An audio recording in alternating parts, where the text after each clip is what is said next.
আমার আল্লাহ রাব্বুল আলামিন বললেন ইয়া আইয়ুহান নাস উবুদু রাব্বাকুমুল্লাযী খলাকাকুম ওয়াল্লাযীনা মিন ক্বাবলিকুম লাআল্লাকুম তাত্তাকুন। আমার আল্লাহ পাক জানিয়ে দিলেন ইয়া আইয়ুহান নাস, হে মানব মণ্ডলী, হে মানুষ সকল, হে পৃথিবীবাসী, উবুদু, তোমরা ইবাদত করো রাব্বাকুমুল্লাযী, যিনি তোমাদের রব, যিনি তোমাদের পালনকর্তা, যিনি তোমাদের লালনকর্তা, যিনি তোমাদের বিধানদাতা। রব শব্দের অর্থ ব্যাপক, রব শব্দের অর্থ ব্যাপক। আমার আল্লাহ পাক শুধু নামাজের মালিক নন, আমার আল্লাহ রাব্বুল আলামিন শুধু রোজার মালিক নন, আমার আল্লাহ শুধু যাকাতের মালিক নন, আমার আল্লাহ শুধু এই দুনিয়ার শুধু মালিক নন। আমার আল্লাহ রাব্বুল আলামিন এই জমিন তৈরি করেছেন কার জন্য? বান্দার জন্য। কার জন্য? এই জমিন তৈরি করেছেন বান্দার জন্য। আসমান তৈরি করেছেন কার জন্য? বান্দার জন্য। গোটা পৃথিবী তৈরি করলেন আমার আল্লাহ পাক, এই জমিন তৈরি করলেন বান্দার জন্য। আর এই জমিনের উপর আমার আল্লাহ পাক এমন একটি বিধান জারি করে দিলেন, এই বিধান হলো দিন ইসলাম। বলেন সুবহানাল্লাহ। এই দিন ইসলামের নামটা কি বলে? জীবন বিধান, দ্বীনুল ইসলাম। এটাকে বলা হয় জীবন বিধান। মানুষের জীবনের শুরু থেকে শেষ পর্যন্ত যা যা প্রয়োজন সবকিছু আছে কোথায় বলেন? কোরআনে। কোথায় আছে বলেন? কোরআনে। আমার বন্ধুগণ, এই কোরআনুল কারীম যদি আমাদের জীবন বিধান হয় তাহলে বলেন এই কোরআন দিয়া মসজিদের মধ্যে আমরা নামাজ আদায় করি, কোরআন তেলাওয়াতের মধ্য দিয়ে আমরা নামাজ পড়ি আল্লাহর সন্তুষ্টির জন্য। তাহলে কোরআন শুধু মানব মসজিদে? কি বলেন? শুধু মানব কি মসজিদে? না, সর্ব জায়গায় সর্বস্তরে এই কোরআন আমাকে মানতে হবে। কথা বলেন ঠিক কি না? শুধু তাই নয়, এই কোরআন শুধুমাত্র ঘরের কোরআন তাকের উপর রেখে দেওয়ার জন্য আসে নাই। এই কোরআন এসেছে এই জমিনের উপর গোটা পৃথিবীবাসীর শান্তির নিকেতন করে। বলেন সুবহানাল্লাহ।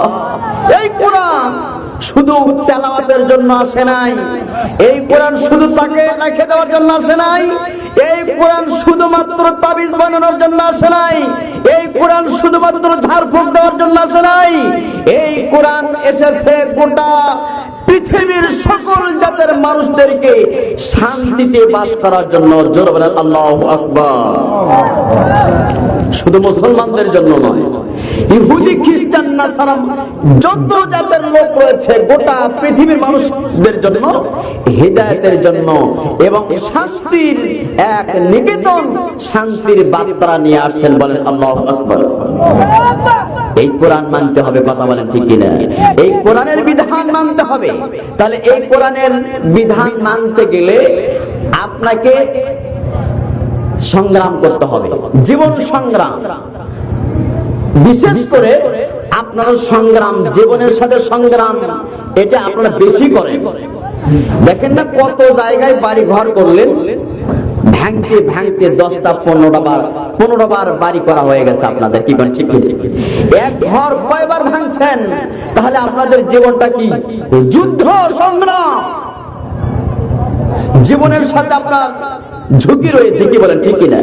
তাহলে জীবন চলছে আপনার যুদ্ধের মধ্যে দিয়ে, আর সেই যুদ্ধটা একটু ফিরে নিয়ে আসেন দিনের পথে। কোনের কিসের পথে? দিনের পথে ফিরে নিয়ে আসেন। আমার আল্লাহ পাক বললেন ওয়াল্লাযীনা আমানু ইউকাতিলুনা ফি সাবিলিল্লাহ।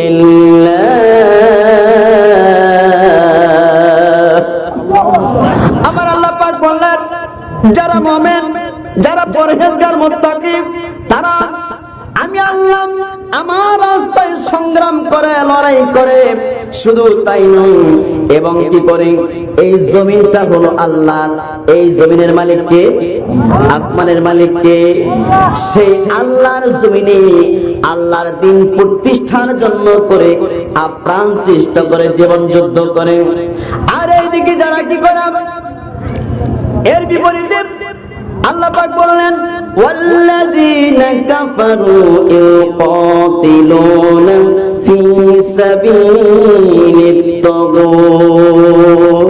যারা কাফির বেঈমান মুশরিক তারা কি করে এই পৃথিবীতে এই জমিনে তাগুতের তারা লড়াই করে, তাগুতের পথে শয়তানের পথে লড়াই করে, বলেন নাউযুবিল্লাহ। তাহলে যুদ্ধ করতে হবে, সংগ্রাম করতে হবে কোন পথে? আল্লাহর পথে, দ্বীনের পথে না শয়তানের পথে? কোন পথে? দ্বীনের পথে। দ্বীনকে খালিদভাবে প্রতিষ্ঠা করতে গিয়ে আপনাকে আমাকে সংগ্রাম চালিয়ে যেতে হবে। এই দিন প্রতিষ্ঠার জন্য করে আপনাকে সংগ্রাম করতে হবে। কতদিন পর্যন্ত? আল্লাহ পাক বললেন কতদিন পর্যন্ত তুমি সংগ্রাম করবে? ওয়াকাতিলুহুম হাত্তা লা তাকুনা ফিতনাতুন ওয়া ইয়াকুনা দ্বীনুল্লাহ। যতদিন পর্যন্ত ফিতনা ফাসাদ দুর্বৃত্ত না হবে, যতদিন পর্যন্ত ধর্ষণ, ছিনতাই, রাহাজানি, খুন খারাপি বন্ধ না হবে, সুদ ঘুষ যতক্ষণ পর্যন্ত বন্ধ না হবে এবং যতক্ষণ পর্যন্ত বিচার ফায়সালা আল্লাহর কোরআন দিয়ে যতক্ষণ পর্যন্ত না হবে, ততদিন পর্যন্ত তোমরা লড়াই সংগ্রাম করবে। বলেন আল্লাহু আকবার। দিন কায়েমের ডাক এসেছে, ময়দানের সমাচল থাকিস না কো আজকে বসে খোদার সৈনিক দল। দিন কায়েমের ডাক এসেছে, ময়দানের সমাচল থাকিস না কো আজকে বসে খোদার সৈনিক দল। ধরার বুকে করতে কায়েমাল কোরআনের রাত, উঠলে জেগে হে মুজাহিদের সাজরে রনসাজ। ধরার বুকে করতে কায়েমাল কোরআনের রাত, উঠলে জেগে হে মুজাহিদের সাজরে রনসাজ। মোরা খালিদ মোরা তারিক জগৎ বুকে যত খোদার বিধান করতে কায়েম করব জিহাদ শত। বলেন আল্লাহু আকবার। জিহাদ সংগ্রাম লড়াই আপনাকে আমাকে করতে হবে। এই লড়াই ততদিন পর্যন্ত করব যতদিন পর্যন্ত আল্লাহর দিন যতক্ষণ পর্যন্ত না প্রতিষ্ঠিত না হবে। কি রকম ভাবে? রাসূল করিম সাল্লাল্লাহু আলাইহি ওয়াসাল্লাম তিনি এমন একটি পদ্ধতিতে লড়াই সংগ্রাম করেছিলেন। তৎকালীন যুগে সম্মুখ যুদ্ধ হইতো। কি যুদ্ধ? সম্মুখ যুদ্ধ, অর্থাৎ মুখামুখি অস্ত্র শস্ত্রে সজ্জিত হয়ে লড়াইয়ে সংগ্রামে লিপ্ত হতো। এখন কি তা হয়? কি হয়? এখন ওই আকাশ পথ থেকে কি করা হয়? গোলা বারুদ, এরপর বিভিন্ন ক্ষেপণাস্ত্র নিক্ষেপ করা হয়, ওখানে ধ্বংস স্তূপ করা হয়। কি করে? ঠিক ঠিক পদ্ধতি একটু পাল্টে গিয়েছে। কথা বলেন ঠিক কিনা? আমার বন্ধুগণ, আমার ভাইয়েরা, হাদিস শরীফ থেকে আপনাদেরকে শোনাচ্ছি, কান লেগে শুনুন। আপনাদের মতো আমাদের মতো যুবক আমার বন্ধুগণ, এরপরে আপনাদের মতো যুবক তাদের সামনে বিশ্ব নবী বললেন, তিনি কি করলেন? সাহাবীদেরকে বললেন, রে সাহাবীরা, বদরের ময়দানে তোমাদেরকে লড়াই ময়দানে তোমাদেরকে যেতে হবে। এই লড়াইয়ে এমন লড়াই যে এমন একটি সংগ্রাম, ভাইয়ের বিরুদ্ধে অস্ত্র ধারণ করবে, পিতা তার সন্তানের বিরুদ্ধে অস্ত্র ধারণ করবে, আত্মীয় স্বজন তার আত্মীয়ের বিরুদ্ধে অস্ত্র ধারণ করবে। এমন একটি গুরুত্বপূর্ণ লড়াই, এমন একটি গুরুত্বপূর্ণ জিহাদ, এমন একটি গুরুত্বপূর্ণ সংগ্রাম। এই সংগ্রামে তোমাদের লিপ্ত হতে হবে। এরপর সেই জায়গায় একজন আল্লাহর নবী সাহাবী হযরত মিকদাদ রাদিয়াল্লাহু তাআলা তিনি বললেন, ইয়া রাসূলুল্লাহ, ইয়া হাবিবাল্লাহ, আপনি আর দেরি করেন না। ইনতাদাবনা ইয়া রাসূলুল্লাহ হাইসুমা তাশাউ আই হাইসুমা আমারাল্লাহ ওগো নবীজি, আপনাকে আল্লাহ পাক যেই দিকে আদেশ করেন, যেই পথে যাওয়ার জন্য হুকুম করেন, সেই পথে আমাদেরকে পরিচালিত করুন। আমরা জিহাদের ময়দানে যাব, বলেন আল্লাহু আকবার। আমরা জিহাদের ময়দানে যাব।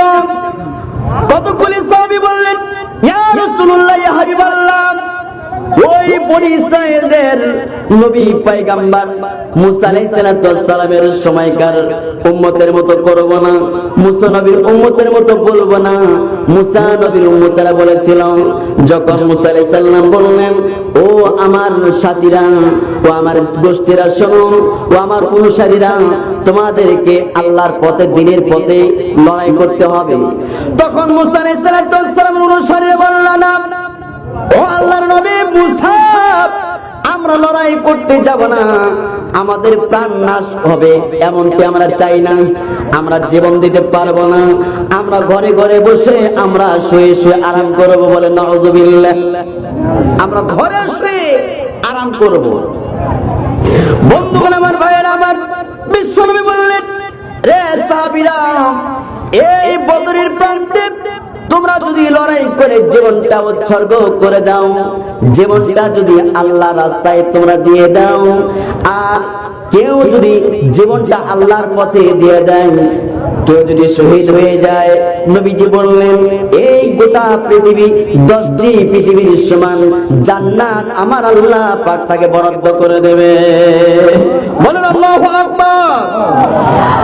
সাহাবায়ে কেরাম বললেন, উপস্থিত সাহাবায়ে কেরাম বললেন, ওই জায়গায় একজন সাহাবী ছিলেন হযরত উমাইর রাদিয়াল্লাহু তাআলা আনহু, তিনি খুরমা খেজুর খাচ্ছিলেন। নবীজির জবানের এই কথাগুলি যখন শুনলেন, শোনার সাথে সাথে খুরমা খেজুরগুলো তিনি ফেলে দিলেন।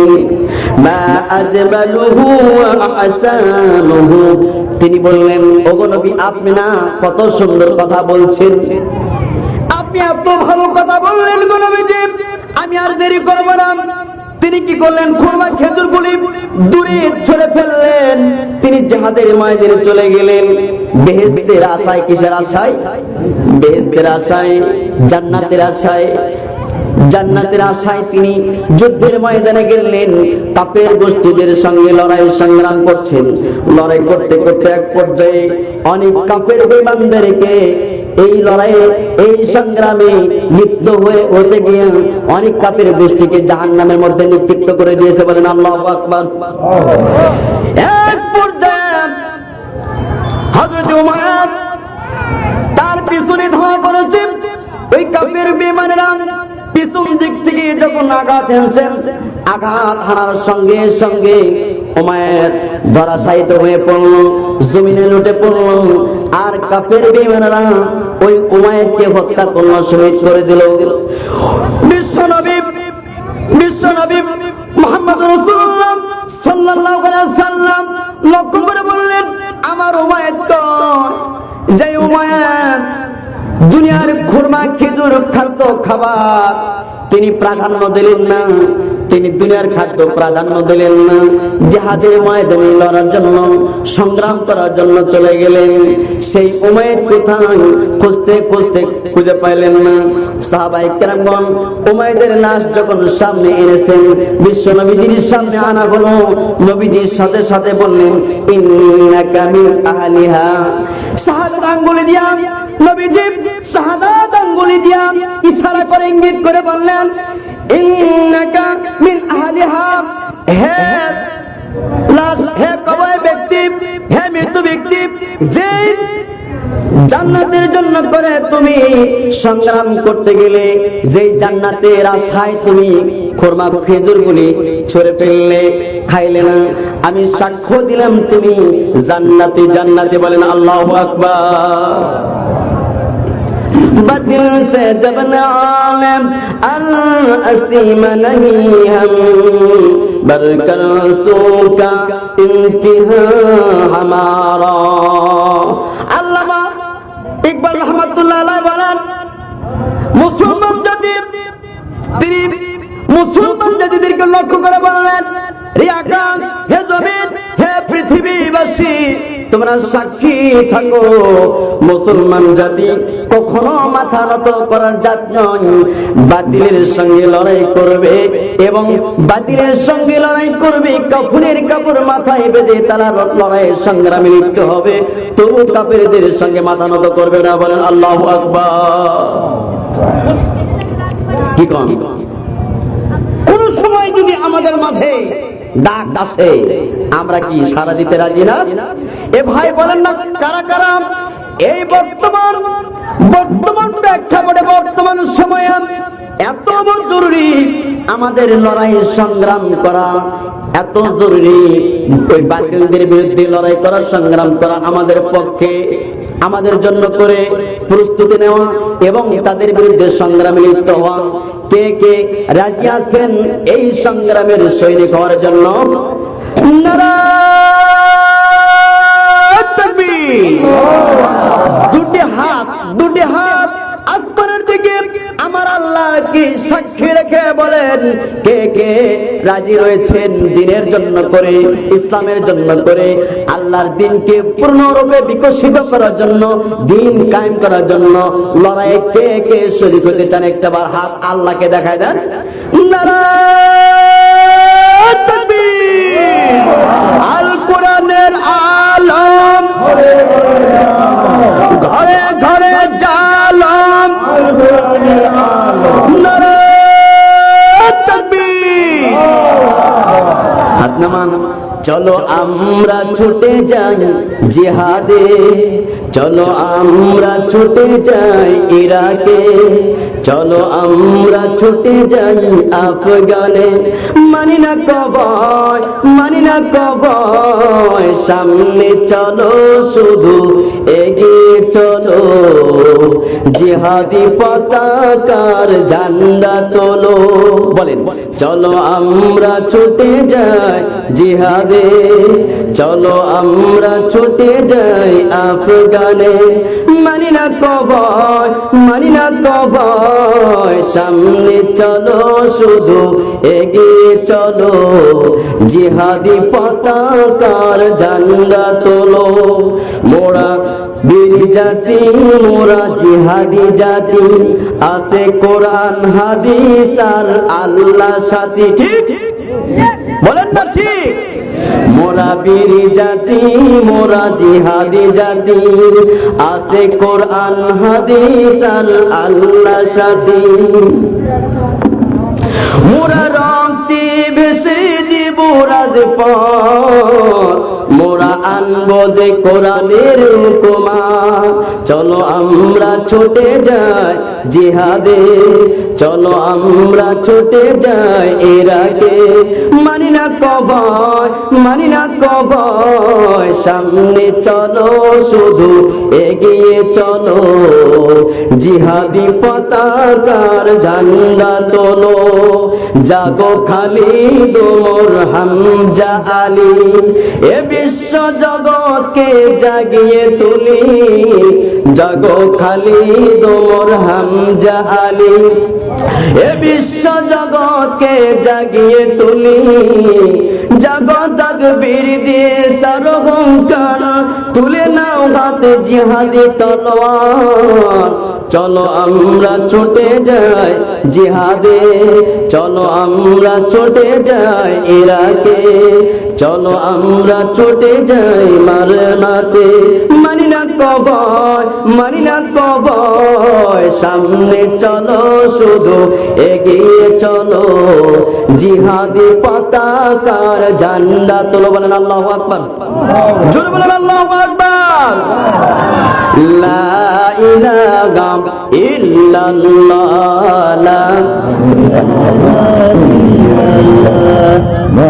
বলেন একটু মহব্বতে। লা ইলাহা ইল্লাল্লাহ, লা ইলাহা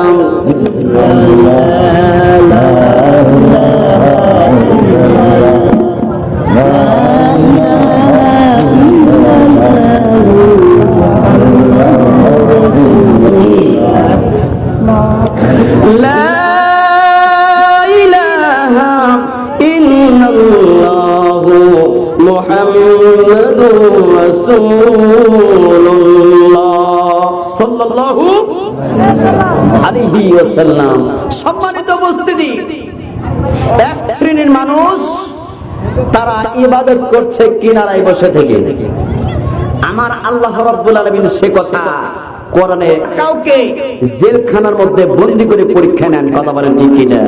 আজকে বাংলাদেশে যারা হক্কানি আলেম ওলামা, যারা আজকে বাংলাদেশের মধ্যে ইসলামপন্থী, যারা ইসলামের জন্য জীবনকে উৎসর্গ করে আন্দোলন করে জীবনকে উৎসর্গ করে দিয়েছে, তাদেরকে জেলখানার মধ্যে বন্দী করা হয়েছে, কথা বলেন ঠিক কিনা? আল্লাহর বান্দা, শ্রেষ্ঠ একজন মুহাক্কিক আল্লাহর বান্দা, জীবিত আল্লাহর ওলি, জীবিত আল্লাহর ওলি যদি দেখতে চান, সারা বাংলাদেশের মধ্যে খুঁজে দেখেন, একটাই আছে, তিনি আর কেউ নন, তিনি হলেন জেলখানার মধ্যে আল্লামা দিলওয়ার হোসেন সাঈদী। কি বলেন, কষ্ট হচ্ছে? সারা বাংলাদেশের প্রত্যেকটি ইমানদারদের হৃদয়ের স্পন্দন, ইমানদারদের প্রত্যেকটি ইমানদারদের যেই আল্লামা সাঈদী গোটা বাংলাদেশের এই কোরআনের আলো সর্বপ্রথম তিনি তাফসীর করেছেন বাংলাদেশে, তাফসীরের রূপ দিয়েছেন বাংলাদেশে, তিনি কথা বলেন ঠিক কিনা? আজকে তিনি হলেন রাজাকার, আজকে তিনি হলেন দর্শনকারী, আজকে তিনি হলেন এমন লুটপাটকারী, বলেন নাউযুবিল্লাহ। 19টি অপবাদ দেওয়া হয়েছে, কয়টি? 19টি। একদিনে নাকি উনি 300 নারীর সঙ্গে ধর্ষণ করছে, বলেন নাউযুবিল্লাহ। আরো জোরে বলেন নাউযুবিল্লাহ। এমন অপবাদ কোন মুসলমান কোন মুসলমানদের বিপক্ষে দিতে পারে? আর কোন মুসলমান যদি কোন ইমানদারদের বিরুদ্ধে এরকম ভাবে অপবাদ দেয়, আল্লাহর কসম করে বলি, ওই ব্যক্তি কখনো ইমানদার হতে পারে না, কথা বলে ঠিক কিনা? সম্মানিত উপস্থিতি, আজকে বাংলার জমিনে দেখা যাচ্ছে কত নাস্তিক জন্ম লাভ করছে, কত নাস্তিক আবির্ভূত হয়েছে, তাদের বিরুদ্ধে কোনো ষড়যন্ত্র নাই, তাদের বিরুদ্ধে কোনো আন্দোলন নাই, তাকে ধরার কোনো পরিকল্পনা নাই, তার কোনো বিচার ফায়সালা হয় না, কথা বলেন ঠিক কিনা? রীতা দেওয়ান বাউল রীতা দেওয়ান আমার আল্লাহকে কি বলেছে? মুনাফিক বলেছে, আমার আল্লাহকে শয়তান বলে গালি দিয়েছে। এই নাস্তিককে শুধু রিমান্ডে নয়, এই নাস্তিককে শুধু ধরে জেলখানার মধ্যে বন্দী করা নয়, এই মুসলমানদের আমাদের রক্ত, পায়ের রক্ত মাথা বেলে উঠে গেছে, কথা বলে ঠিক কিনা? বাংলাদেশে এমন মুসলমানদের ঘর জন্ম লাভ করে যদি আমার আল্লাহ সম্পর্কে কটূক্তি করে, আমার আল্লাহর বিরুদ্ধে কথা বলে, আমার নবী রাসূলের বিরুদ্ধে যদি কথা বলে, তাহলে কোন ইমানদার, কোন মুসলিমের, কোন মুসলমান জাতির কখনো মাথার আপনার এই পায়ের রক্ত মাথা বেলে উঠতে পারে কি পারে না? কি বলে, ঠিক থাকতে পারে? আমার বন্ধুগণ, আমার ভাইরা, আমাদের এই আগুন ততক্ষণ পর্যন্ত নিভবে না যতক্ষণ পর্যন্ত না এই নাস্তিক মুরতাদ বেঈমানদের এদেরকে শরীরকে টুকরা টুকরা করে যতক্ষণ পর্যন্ত কুকুর দিয়ে না খাওয়ানো হবে, ততক্ষণ পর্যন্ত মুসলমানদের আগুন নিভবে না, কথা বলেন ঠিক কিনা? সম্মানিত উপস্থিতি, আজকে এরকম ভাবে শুধু রীতা দেওয়ানি নয়, আরো অনেক ছিল, কি বলেন ঠিক কিনা? এই লতিফ সিদ্দিকী আমার নবীকে নবী বলেছিল, আমার নবীকে ব্যবসায়িক বলেছিল, আমার নবীকে কত কথা বলেছিল, হজ সম্পর্কে অনেক কটূক্তি করেছিল, কি বলে ঠিক কিনা? এক এক করে বলতে গেলে অনেক লম্বা হয়ে যায়, অনেক কথাই এসে যায়, আমি সেই দিকে যাব না। আমি যে আয়াতে কারিমা তেলাওয়াত করেছি যে এক শ্রেণীর মানুষ তারা কি করছে, কিনারায় বসে ইবাদত করছে, আল্লাহর ইবাদতের বিশাল সাগর সামনে, আল্লাহর ইবাদতের বিশাল সাগর। এখন এই সাগরের মধ্যে আল্লাহ তাআলার নৈকট্য লাভের চূড়ান্ত পর্যায়ে যে ব্যক্তি যাবে না, সেই ব্যক্তি প্রকৃত ঈমানদার হতে পারবে না। আমার আল্লাহ পাক বললেন, ইন্নাল্লাহা আশতারা মিনাল মুমিনিনা আনফুসাহুম ওয়া আমওয়ালাহুম বিআন্না লাহুমুল জান্নাহ। বলেন আল্লাহু আকবার। আমার আল্লাহ পাক বললেন, হে ঈমানদার ব্যক্তি, হে ঈমানদার বান্দারা শোনো, আমি আল্লাহ পাক তোমাদের নিকট থেকে দুটা জিনিস ক্রয় করে নিয়েছি, একটা হলো তোমাদের জীবন আর একটা হলো তোমাদের সম্পদ। কয়টা জিনিস? দুইটা জিনিস। একটা হলো তোমাদের জীবন, আর একটা হলো তোমাদের সম্পদ। আর এই দুইটা জিনিস তোমাদের থেকে নিয়ে নিয়েছি, বিনিময় হলো বিআন্না লাহুমুল জান্নাহ। বলেন আল্লাহু আকবার। কিসের বিনিময়? জান্নাতের বিনিময়। বলেন আল্লাহু আকবার। কি বলেন? জান্নাত পেতে চান না? কি বলেন? জান্নাত পেতে চান না? এ ভাই বলেন না, কে কে জান্নাত পেতে চান না? একটু হাত তোলেন। কি জান্নাত পেতে চান না? দুই হাত তুলছে ওই চাচা, দুই হাত তুলছে, জান্নাত পেতে চায় না। কি কর? মানে তাহলে কি কর, মাতাল হওয়া যাবে না? একটু পরীক্ষা করলাম আপনাদেরকে, তার ঠিক আছে কিনা। আমার আলোচনা আপনারা কি মন কান দিয়ে দিল প্রাণ দিয়ে শুনছেন কিনা, এটা একটু পরীক্ষা করলাম। কি কর? মন খারাপ করছেন? শেষ করে দেব। কি কর? শেষ করে দেব। জান্নাত যাওয়ার প্রথম নাম্বার মাধ্যম হলো কি? নামাজ। কি বলেন? ও মুমিন জান্নাতবাসী, ও মুমিন জান্নাতবাসী কই রইলা রে, এসো এসো নামাজ পড়ি ভুবনে। ও মুমিন জান্নাতবাসী, ও মুমিন জান্নাতবাসী কই রইলা রে, এসো এসো নামাজ পড়ি ভুবনে। সাদা কাপড় পরাইয়া গোরস্থানে লইয়া যাইয়া, সবাই তোমায় রেখে আসবে, কেউ দেখবে না চাইয়া, কেউ দেখবে না চাইয়া। ঠিক কিনা? কি গো? সাদা কাপড় পরাইয়া গোরস্থানে লইয়া যাইয়া, সবাই তোমায় রেখে আসবে, কেউ দেখবে না চাইয়া, কেউ দেখবে না চাইয়া। ছেলেমেয়া থাকবে বসে, ছেলেমেয়া থাকবে বসে ঘরে রে, এসো এসো নামাজ পড়ি ভুবনে। ও মুমিন জান্নাতবাসী, ও মুমিন জান্নাতবাসী কই রইলা রে, এসো এসো নামাজ পড়ি ভুবনে। নামাজ পড়বেন? কি বলেন? নামাজ পড়বেন? নামাজ নামাজ যে আমাদের কতটা গুরুত্ব, এটা আমরা এখনো আদৌ বুঝি না। কি কর? ঠিক কিনা? খালি বুঝি ফাটে যায়, ফাটে যায়। কি কর?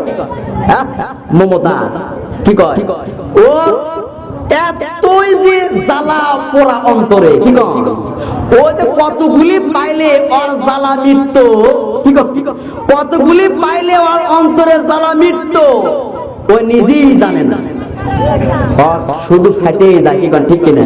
আমি আবার তার নকল বের করছি। একবার মইরা দেখ ওরে, একবার মইরা দেখ, মইরা দেখ ওরে, একবার মইরা দেখ। নামাজ রোজা সাইরা দিয়া জাহান্নামের রাস্তা দইরা, নামাজ রোজা সাইরা দিয়া জাহান্নামের রাস্তা দইরা, পড়ে গেলে খাইবা টাক। মইরা দেখ ওরে, একবার মইরা দেখ, মইরা দেখ ওরে, একবার মইরা দেখ।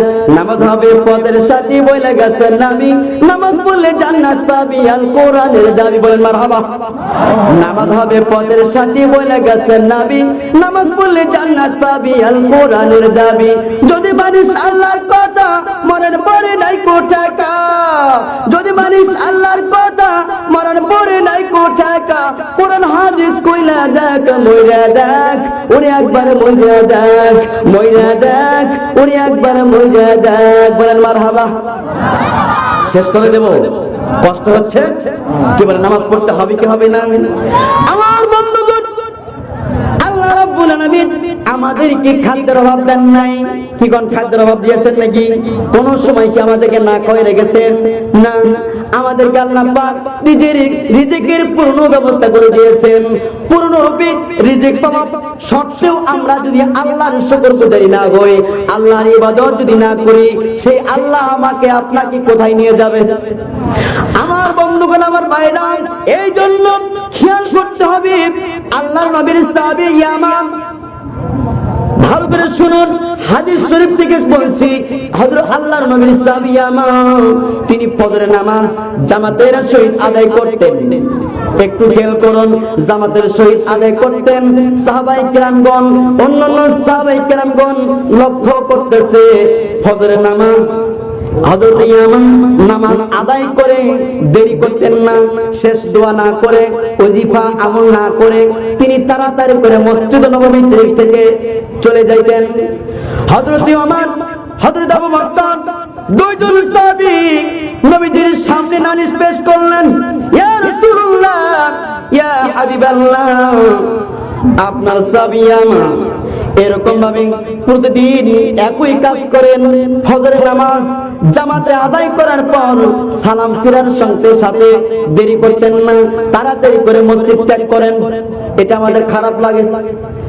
এরপরে বিশ্বনবী বললেন, রে সাহাবী আমার, আগামীকাল আমাকে জানিয়ে দিও, আমি নবী তাকে তলব করেছি, ডাকিয়েছি, আর আমার সঙ্গে দেখা না করে যেন মসজিদ ত্যাগ না করেন। এরপরে আমাকে জানানো হলো, আমাকে বলা হলো ইয়ামা বিশ্ব নবী আপনাকে তলব করেছে।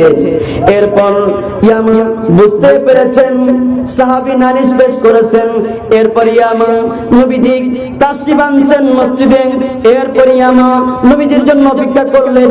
নামাজ শেষ হয়ে গেল, দোয়া শেষ হয়ে গেল। এরপর আমার বন্ধুগণ, সাহাবী রাসূলের সাহাবী অসখস করতেছে। তিনি কি করে মসজিদ থেকে তাড়াতাড়ি করে বাড়িতে যাবেন? যাইতে পারলেন না। বিশ্ব নবী যেহেতু তলব করেছেন, কখনো সম্ভব নয় এই মসজিদ থেকে যাওয়া। এরপরে তিনি কি করলেন? নবীজির কথা শুনলেন, নবীজির সামনে গিয়ে বললেন, ইয়া রাসূলুল্লাহ, ওগো প্রাণের নবী, বলেন না কেন আমাকে ডাক দিয়েছেন? এরপরে বললেন, রে সাহাবী বলো, তুমি প্রতিনিয়ত একই কাজ করো কেন? ফজরের নামাজ পড়, তুমি শেষে কোনো ওজিফা আমল করো না, দোয়া করো না, আর তুমি কেন মসজিদ ত্যাগ করো?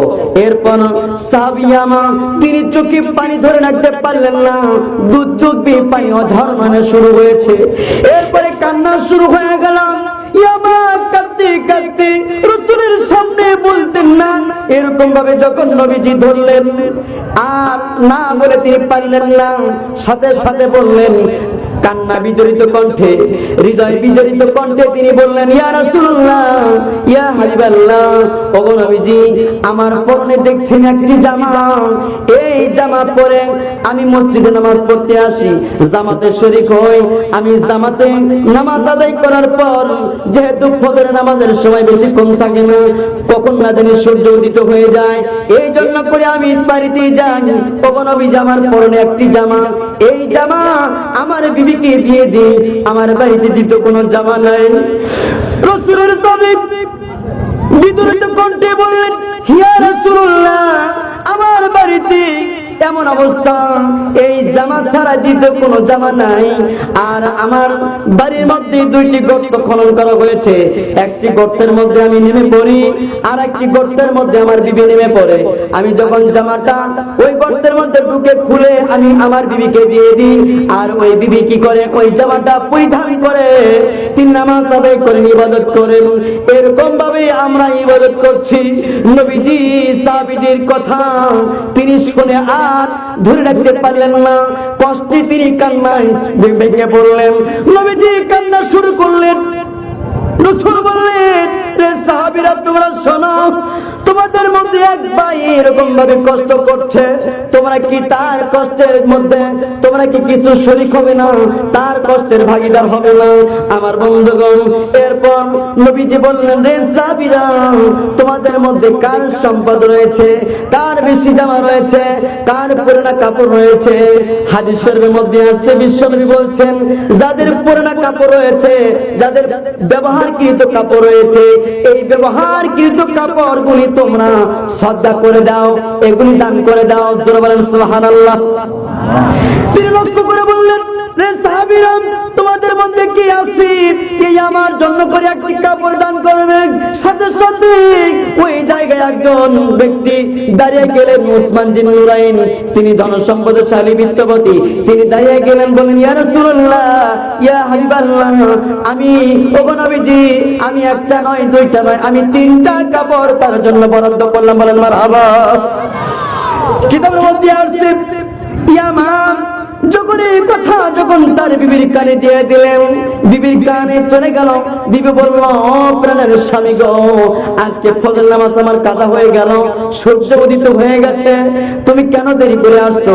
আমার বন্ধুগণ, এরপরে স্বামী বলতেছে, ও প্রাণের স্ত্রী রে, শোনো, আমার নবীজি আমাকে তলব করেছিল, আমার জীবনের বৃত্তান্তগুলো, আমার সবগুলি ঘটনা শুনে ফেলেছে। এরপরে বিবি বললাম, এ প্রাণের স্বামী ইয়ামা, আমার এই অনাবৃত্তির কথা কি তুমি আমার নবীকে কি তুমি শোনাই দিয়েছো? এরপর এই কথা শোনার সাথে সাথে বলতেছেন, হ্যাঁ আমি এগুলি শুনাই দিয়েছি। আমার বন্ধুগণ কিতাব সাক্ষ্য দেয়। এরপরে এমন ভাবে তার অন্তরের মধ্যে, হৃদয়ের মধ্যে অ্যাটাক করেছে, ধিক্কার দিয়েছে। এই বিবি আর সহ্য করতে পারলেন না, হাত আড়াক করে তাৎক্ষণিক ভাবে ইন্তিকাল করলেন। ইন্না লিল্লাহি ওয়া ইন্না ইলাইহি রাজিউন।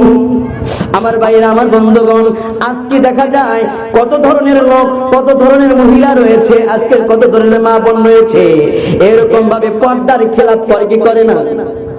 অন্য মানুষ আলেম ওলামা ছাড়াই সাধারণ মানুষের সামনে কি রকম ভাবে বেহাপনা ভাবে ঘোরাফেরা করে, তারপর লজ্জা করে না। কি কোন এমন লোক আছে না? নাই, কিছুই মনে করে না।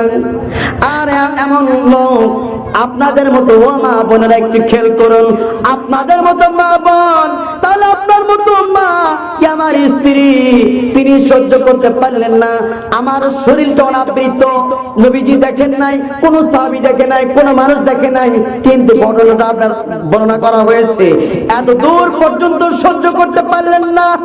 আর আজকালকার মা বোনেরা তারা কি করে? উলঙ্গ বেহাপনা ভাবে তারা ঘোরাফেরা করে, কি করে না? এরকম ভাবে না দেখে, ছবি দেখে, উলঙ্গ তারা গান বাজনা দেখে, এরকম ভাবে তারা চলাফেরা করে, তবে স্টান্স ডান্সানে তারা ব্যস্ত থাকে, মত্ত থাকে। আজকালকার মা বোনেরা আল্লাহর ভয় করে না, ইবাদত করে না, এরকম আছে না নাই? এরকম ভাবে চললে পাওয়া যাবে না, আল্লাহর সন্তুষ্টি অর্জন করা যাবে না। আমার বন্ধুগণ, আমার ভাইরা, আমি বলতে চাচ্ছিলাম, তাহলে আমাকে আপনাকে নামাজ পড়তে হবে কি হবে না? জামাত ঠেকা আছে, কি কোন জামাত ঠেকা আছে? খাবারের কি কষ্ট আছে? তাহলে আমাদের জামার কষ্ট নাই, খাবারের কষ্ট নাই, কেন আমরা আল্লাহর নামাজ পড়বো না? কি কোন নামাজ পড়বো তো ইনশাআল্লাহ।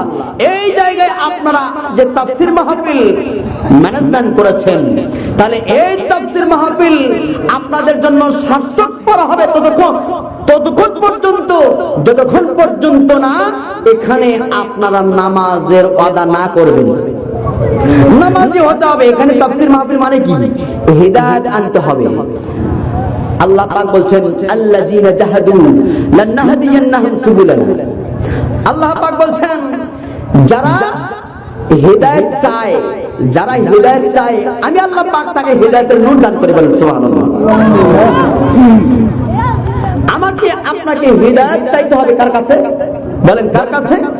আল্লাহ তাআলার কাছে চাইতে হবে। ও মুমিন ভাই, নামাজ সারা বইসা চাইকো না, খোদার হুকুম চাইরা দিলে নাজাত পাইবা না। কি বলবো? ও মুমিন ভাই, নামাজ সারা বইসা থাইকো না, খোদার হুকুম চাইরা দিলে নাজাত পাইবা না। ও মা বোন, নামাজ সারা বইসা থাইকো না, খোদার হুকুম চাইরা দিলে নাজাত পাইবা না। যেদিন হাসর মাঠে গো নবী সুপারিশ করব, তোমার লইয়া নবী জান্নাতে যাইব। ও মা বোন, নামাজ সারা বইসা থাইকো না, ও মুমিন ভাই, নামাজ সারা বইসা থাইকো না, খোদার হুকুম চাইরা দিলে নাজাত পাইবা না। যেদিন হাসর মাঠে গো নবী সুপারিশ করব, তোমার লইয়া নবী জান্নাতে যাইব। পড়ো যদি না ফরমানি মনে রেখো ভাই, জাহান্নামে গেলে পরে জীবন হবে ক্ষয়। ঠিক কিনা? পড়ো যদি না ফরমানি মনে রেখো ভাই, জাহান্নামে গেলে পরে জীবন হবে ক্ষয়। সেদিন কোন সিলাই গো নবী সুপারিশ করব, তোমার লইয়া নবী জান্নাতে যাইব। ও মুমিন ভাই, নামাজ সারা বইসা থাইকো না, খোদার হুকুম চাইরা দিলে নাজাত পাইবা না। যেদিন হাসর মাঠে গো নবী সুপারিশ করব, তোমার লইয়া নবী জান্নাতে যাইব। বলেন মারহাবা। আরো চিৎকার দিয়ে বলেন না মারহাবা। না করে কিন্তু মার খাবা। কি বলেন? মার খাবেন না? মারহাবা কবে? মারহাবা। আমার বন্ধুগণ, আমার ভাইরা, কষ্ট হচ্ছে? এরপর কিনারায় বসে থেকে ইবাদত করা যাবে না। আল্লাহর মহাসাগর, বিশাল সাগর, আল্লাহর ইবাদতের সাগরে আপনাকে আমাকে ঝাঁপ দিতে হবে। কথা বলেন ঠিক কিনা? আলোচনা কি সামনে বাড়াবো না শেষ করে দেব? কি করে বাড়াবো? একটু খেয়াল করুন কিভাবে আপনাকে আমাকে সেই সাগরের মধ্যে নিমজ্জিত হতে হবে। পারস্যের সম্রাট কাদিসিয়ার যুদ্ধের পরের ঘটনা বলছি। পারস্যের সম্রাট মুসলমানদেরকে রুদ্ধ করেছিল। মুসলমানেরা যেন দিন প্রচার করতে না পারে, দিনের আন্দোলন করতে না পারে, এই জন্য করে তাদেরকে বন্দী করা হয়েছিল। আমার ভাইরা, আমার বন্ধুগণ, একটু খেয়াল করুন। আল্লাহর নবীর সাহাবী সাদ ইবনে আবি ওয়াক্কাস রাদিয়াল্লাহু তাআলা তিনি বললেন, ও রাসূলের সাহাবীরা, তোমরা শোনো, তোমরা কি এরকম ভাবে আল্লাহর দ্বীনকে, আল্লাহর দ্বীনের প্রচারকে এরকম ভাবে এই কিনারা পর্যন্ত রাখতে চাও, না সাগরের মধ্যে নামতে চাও? রাসূলের সাহাবী বললেন, রে রাসূলের সাহাবীরা শোনো, তোমরা কি আল্লাহর দ্বীন কি গোটা পৃথিবীব্যাপী তোমরা কি প্রচার করতে চাও?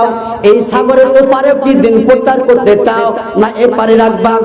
তখন সাহাবায়ে কেরামগণ বললেন, ও রাসূলের সাহাবী সাদ ইবনে আবি ওয়াক্কাস, আমরা ওয়াদা করলাম, আপনার হাতে বায়াত করেছি, আপনার হাতে ওয়াদা করলাম, এই সাগরের ওপারেও গিয়েও আমরা দ্বীন প্রচার করব, দ্বীন কায়েম করব। বলেন মারহাবা। আমার বন্ধুগণ, এক নয় দুই নয়, 60,000 সৈন্য নিয়ে তিনি রওনা করেছেন। এই সাগরের মধ্যে, নদীর মধ্যে ঝাঁপ দিয়েছেন। এই সাগর পাড়ি দিয়া বিদীর্ণ করে তিনি ওপারে গিয়ে কি করলেন? আফ্রিকান বনের মধ্যে, আফ্রিকান গহীন বনের সামনে তিনাদেরকে কি অবস্থান করতে দেওয়া হলো? এই পারস্যের সম্রাট কি করলেন? আফ্রিকার গহীন বনের সামনে তাদেরকে অবস্থান করতে দিল, এই জন্য যে মুসলমানদেরকে ওই হিংস্র প্রাণীগুলি, ওই বনের প্রাণীগুলি, তারা যেন বাঘ ভাল্লুক এগুলি এসে তাদেরকে খেয়ে ফেলবে। কি কোন ঠিক কিনা? এদেরকে খেয়ে ফেলবে। মুসলমানদের সাথে আর যুদ্ধ করতে হবে না, ওই হিংস্র প্রাণীগুলি মুসলমানদের সাথে লড়াই করবে। আমাদের আর লড়াইয়ের সংগ্রামে লিপ্ত হতে হবে না। তাহলে কাফের গোষ্ঠীদের কি চেতনা ছিল, কাফের গোষ্ঠীদের কি ধারণা ছিল? এই সময় তিনি কি করলেন? সাদ ইবনে আবি ওয়াক্কাস রাদিয়াল্লাহু তাআলা আনহু তিনি বললেন, তিনি সেখানে কি করলেন? সাহাবীদেরকে লক্ষ্য করে বললেন, এই জায়গায় মঞ্চ তৈরি করব, মঞ্চ তৈরি করে এখান থেকে আমরা যুদ্ধ করব। তিনি একটি মঞ্চ তৈরি করলেন। এই মঞ্চে উপনীত হয়ে, মঞ্চের উপর উপবিষ্ট হয়ে তিনি কি করলেন? সেখান থেকে ঘোষণা দিয়ে দিলেন, রে আফ্রিকার গহীন বনের মধ্যে যতগুলি হিংস্র প্রাণী রয়েছে, এই বনের মধ্যে সাপ, বিচ্ছু, পোকামাকড়, বাঘ, ভাল্লুক যেগুলি তোমরা রয়েছে, আমরা রাসূলের সাহাবীরা তোমাদের মধ্যে এসেছি, এই জায়গায় এসেছি আল্লাহর দ্বীনকে প্রতিষ্ঠা করার জন্য, লড়াই সংগ্রাম করার জন্য, কাফিরদের বিরুদ্ধে লড়াই করার জন্য, সংগ্রাম করার জন্য আসছি। আর তোমরা যদি চাও যে এখান থেকে চলে যাব, যদি না যেতে চাও, তাহলে আমি সাফ বললাম, এই হিংস্র প্রাণীরা তোমরা শোনো, এই যে আমাদের কাছে তরবারি রয়েছে, এই অস্ত্র দিয়া তোমাদের মধ্যে বিচার ফয়সালা করে দেব, তোমাদেরকে খতম করে ফেলবো। এই ঘোষণা করার সাথে সাথে ওই সকল কাফের গোষ্ঠীরা বেঈমানেরা তারা বলল, এ মুসলমানরা এত বোকা, এত বোকা, এরকম ভাবে কোন মানুষের কথা কি কোন হিংস্র প্রাণী শোনে নাকি? কি কোন হিংস্র প্রাণী কি শোনে নাকি, কোন বোঝে নাকি?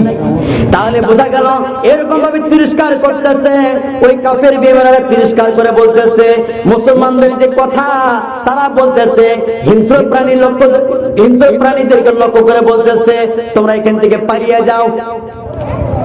কিতাব সাক্ষ্য দেয়, হাদিস শরীফের মধ্যে আসছে, লক্ষ্য করে গেল যে আমার বন্ধুগণ, আমার ভাইরা, ওইগুলি বাঘ তার লাইনে বাঘ চললো, আর ওই সিংহ তার সিংহের লাইনে চললো, সাপ তার সাপের লাইনে চললো, সকল বাচ্চাগুলি নিয়ে সবাই তারা পলায়ন করলো। বলেন আল্লাহু আকবার। আফ্রিকার বন থেকে তারা পালিয়ে গেল। রাসূলের সাহাবীদের কথা শুনে তারা আর বনে থাকতে পারল না। সেই রাসূলের উম্মত আমরা, সেই নবীর উম্মত আমরা এই পৃথিবীতে জন্ম লাভ করেছি। তাদের মতো ঈমানের তেজ আমাদেরকে আনতে হবে, কথা বলেন ঠিক কিনা? তাদের মতো ঈমানের বুনিয়ান হতে হবে, কি বলেন ঠিক কিনা? তাদের মতো ঈমানকে মজবুত করতে হবে। তাদের মতো হতে চাই কি চাই না? কি কোন চাই কি চাই না? আজকে আপনাদেরকে আমি উদ্যোক্ত আহ্বান জানাবো যে আজকে এই জায়গায়, এই মঞ্চ ময়দানে আমাকে এই মঞ্চ ময়দানকে সাক্ষী রেখে আল্লাহ তাআলার কাছে ওয়াদা করা যাবে কি যাবে না? আমরা 5 ওয়াক্ত নামাজ ঠিকমতো আদায় করব ইনশাআল্লাহ। যারা 5 ওয়াক্ত নামাজ পড়তে রাজি আছেন, আল্লাহ তাআলা তাদেরকে কবুল করুক একটু ইনশাআল্লাহ। আল্লাহু আকবার বলেন, আল্লাহু আকবার।